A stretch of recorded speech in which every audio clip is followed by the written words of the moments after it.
Les deux colosses de même nom sont deux grandes statues de pharaon Amenophis III, un grand pharaon de la 18e dynastie, c'est le père d'Akhenaton.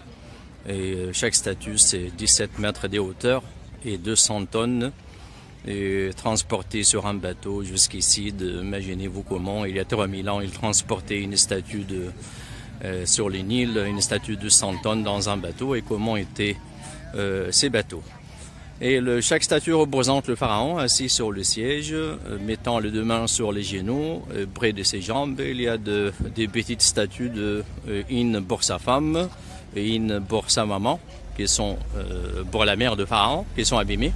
Donc c'est la statue de gauche, c'est bien conservé, mais les statues qui sont à droite sont abîmées. Et la statue aussi c'est celle de droite. Il y avait une légende concernant la statue de droite. La légende a commencé à l'époque grecque, après un tremblement de terre qui a causé une fissure dans la poitrine de la statue.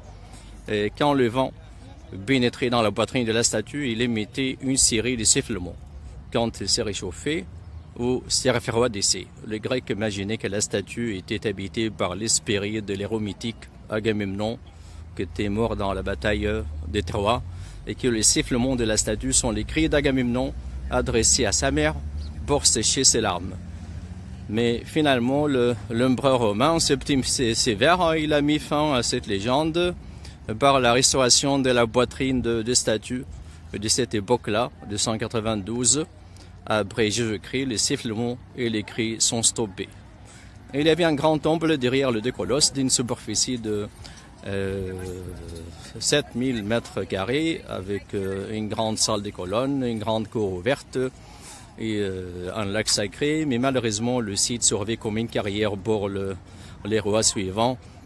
Les rois suivants qui voulaient économiser les choses, et ils prenaient les blocs pour faire leur bâtiment.